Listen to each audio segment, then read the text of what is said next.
When the racial justice ministry at our church realized that June 19th was on a Sunday, they asked if we could do a service that would be focused on racial justice.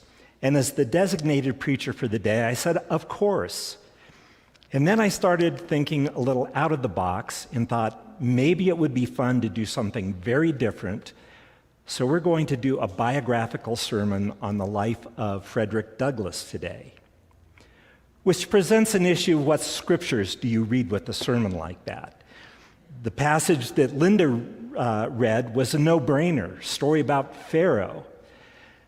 But then another one popped into my head, which is a passage we usually read at Christmas time.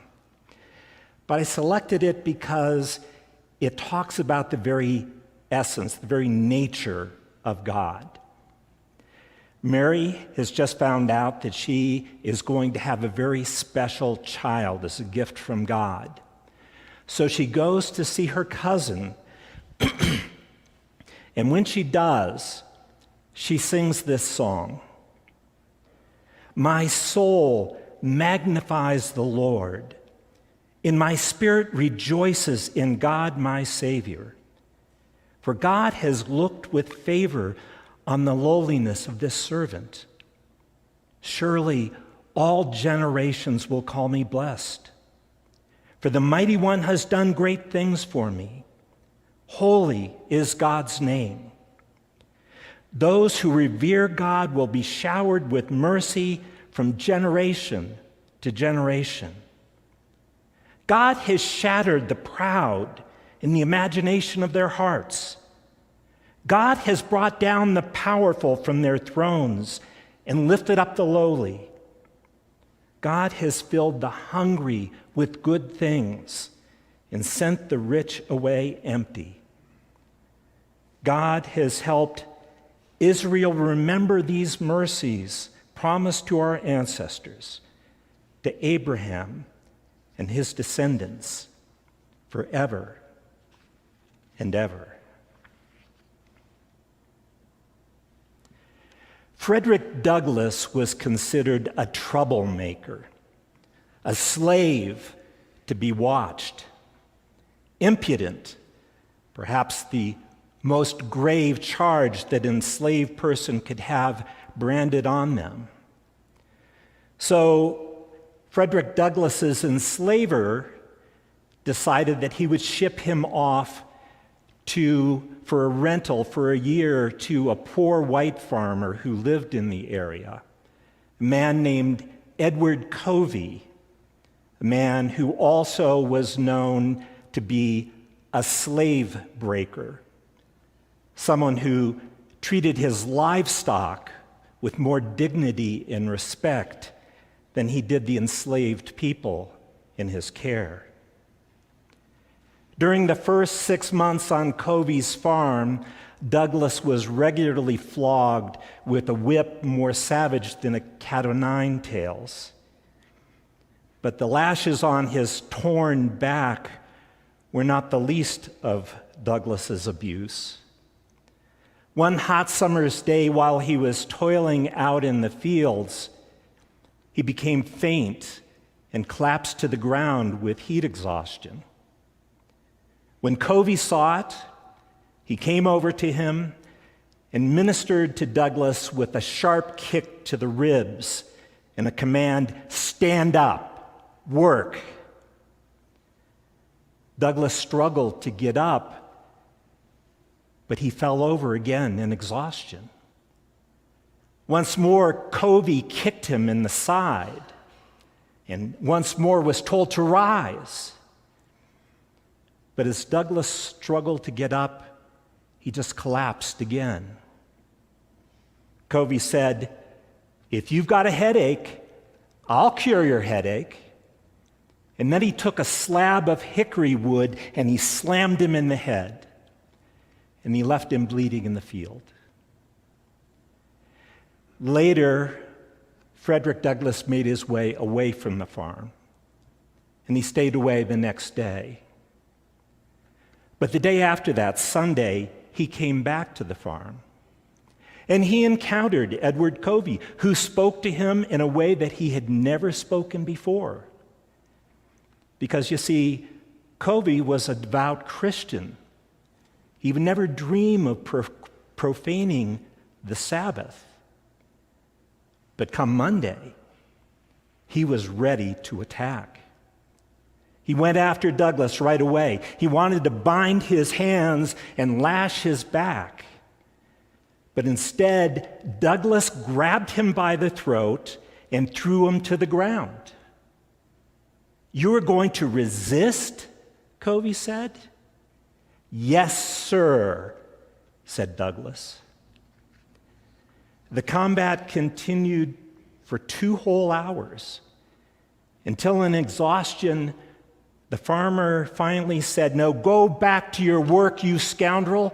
I would not have beaten you half as bad if you had not resisted." The only thing is, Douglas had not been beaten. And for the remainder of his time on that farm, he was never beaten again. "I was a changed man after that fight," he reflected. "I was nothing before, but I was a man now. I had reached a point where I was not afraid to die.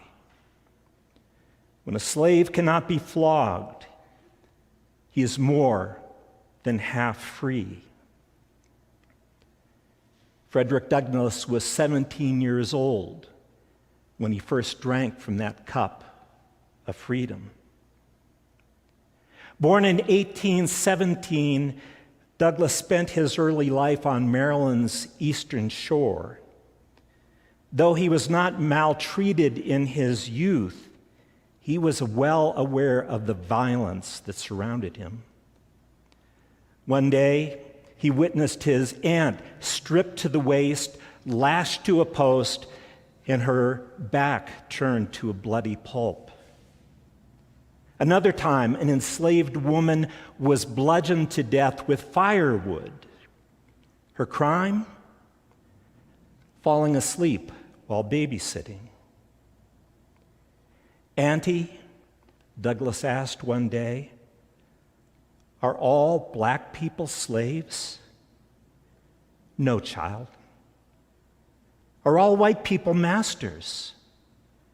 "No, baby." "How come we have to be slaves?" "We were born to it and kept to it because they rule this land, same as old Pharaoh over in Egypt." "Can I be free if I pray?" "Depends how, honey. Some folks pray with their mouths. Some pray with their hearts and souls. And some, they pray with their feet." So was born in Frederick Douglass an acute sense of the injustice of slavery, along with a burning passion for freedom.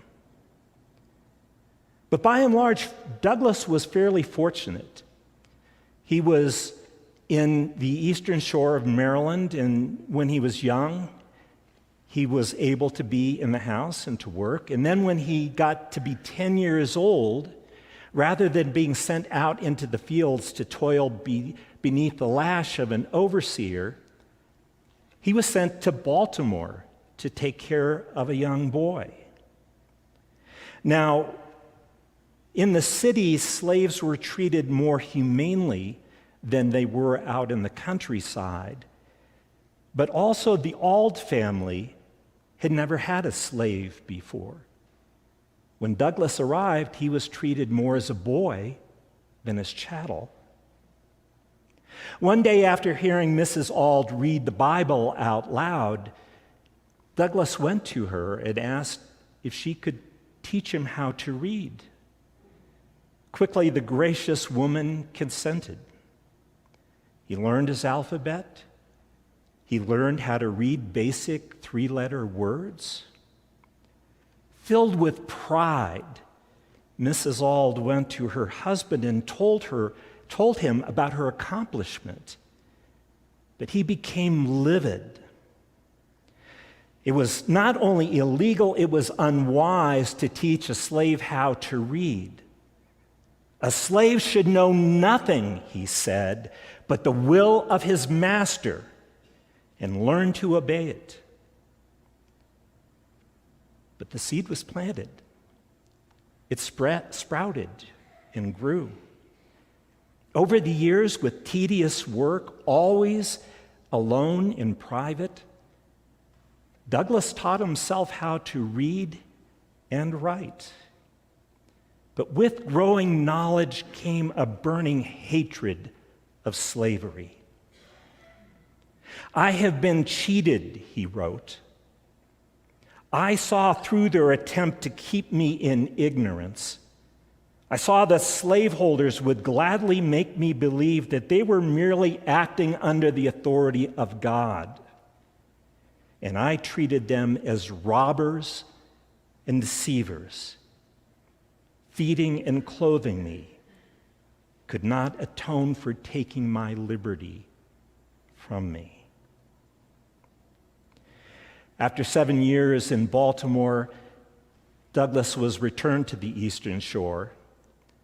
But because of his fiery spirit and because he knew how to read, his owner sent him down the road to Edward Covey.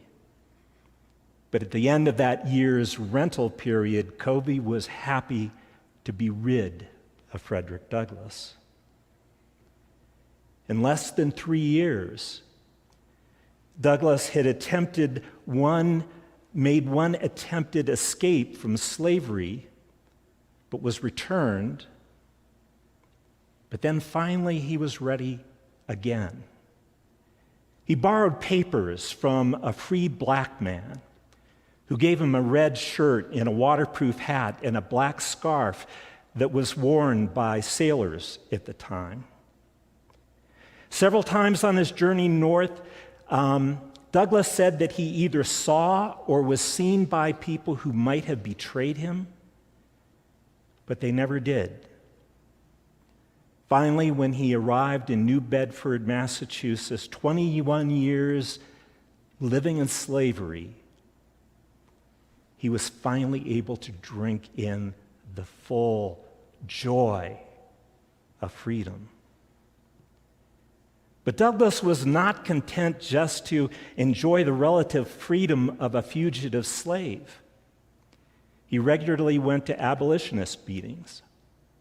And at one of these meetings, an organizer asked him if he would speak to the group. Terrified, the lanky and skinny Frederick Douglass stood in front of a group of 500 white people, and he told them what it was like to live as a slave. Immediately after he spoke, the organizers signed him up as a paid abolitionist speaker. And he was an immediate success. So much so that he was prompted by his friends and supporters to write an autobiography. When he did, it became a bestseller almost immediately. And almost immediately, Frederick Douglass became the most wanted fugitive slave in the country. For safety's sake, he fled to England for 2 years, where he continued to speak about abolition. And during that time, his friends and supporters raised $701.96 to purchase his freedom. But then they raised another $2,100 for him to use when he returned so that he could start his newspaper, the North Star. But Douglass was much more than a lecturer and a publisher. Over the years, he risked life and liberty, helping 400 fugitive slaves to escape to freedom in Canada by means of the Underground Railroad. He became a trusted advisor to Abraham Lincoln.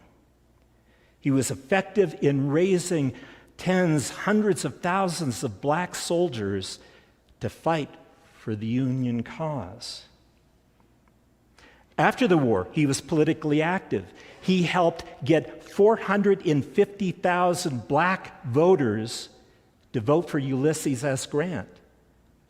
Without those votes, Grant would not have been elected president.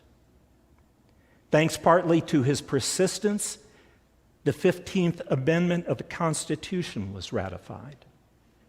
The rights of citizens of the United States to vote shall not be denied or abridged by the United States or any state on account of race, color, or previous servitude. Seems like that amendment is under attack even today. Douglass was also a social reformer ahead of his time. More than 100 years before Rosa Parks refused to give up her seat on that bus in Birmingham, Frederick Douglass led a sit-in of railroad cars in the North that were segregated at the time. Because of his work and the support of many others, railroad cars were desegregated throughout New England at that point in time. In an era when churches proclaimed, "Slaves, be obedient to your masters, for it is the will of God that you be slaves," Douglass preached a radically different gospel, a good news of freedom for all God's children. In a time when most white people prayed with their lips, Douglass prayed with his feet, not just fleeing slavery, but working for its abolition.